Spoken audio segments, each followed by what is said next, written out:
मला या गोष्टीचा अत्यंत आनंद आहे की 5 वर्ष प्रशासकीय त्या ठिकाणी प्रशासक होते आणि आज नगराध्यक्षांनी पदभार स्वीकारलेला आहे. आणि आपण जर पाहिलं तर सर्वसामान्य नागरिकांना भेटत त्यांच्या समस्या जाणून घेऊन त्यांनी आज पदभार स्वीकारलेला आहे. त्याच्यामुळे सर्वसामान्यांचा नगराध्यक्ष अशा प्रकारची एक भावना ही लोकांमध्ये त्या ठिकाणी आहे.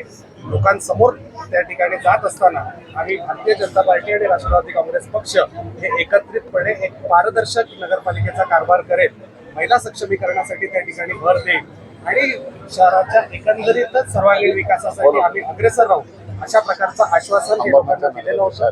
निश्चितपणे नवनिर्वाचित नगराध्यक्ष या सगळ्या गोष्टी जे सर्वसामान्य लोकांना अपेक्षित आहे ते प्रश्न सोडून बदलापूर शहराला एका वेगळ्या उंचीवर नेण्याचं काम हे करतील असा आमचा विश्वास आहे. आणि मतांच्या बाबतीमध्ये नक्कीच उमेदवार नगराध्यक्ष पदाचा उमेदवार हा सुशिक्षित चांगल्या चरित्राचा असल्यामुळे राष्ट्रवादीला प्रचार करत असताना त्यांना लोकांसमोर आणण्यामध्ये आणि त्यांची भूमिका आणि त्यांची शहरासाठीची असलेलं विजन हे समोर आणायला आम्हाला राष्ट्रवादीच्या कार्यकर्त्यांना सोपं गेलं आणि म्हणूनच मला वाटतं की निवडणूक त्या ठिकाणी आम्हाला चांगले त्या ठिकाणी परिणाम बघायला मिळेल. काय वाटतंय, भाजपा राष्ट्रवादी युतीची सत्ता आलेली आहे, बदलापूर शहर भ्रष्टाचार मुक्त होईल असा आशावाद वाटतो? नक्कीच मी आपल्याला म्हटलं त्याप्रमाणे सर्वसामान्यांचा नगराध्यक्ष अशी आज एक ओळख ही नगराध्यक्षाची झालेली आहे आणि पारदर्शक कारभार करून ज्या मागच्या काळामध्ये काही चुका घडल्या असतील त्या दुरुस्त करून त्या ठिकाणी चांगल्या प्रकारचं काम करण्याची सगळ्यांचीच अपेक्षा आणि ती निश्चितपणे करतील असं मला वाटतं. आणि भाजप आणि राष्ट्रवादीचा पॅटर्न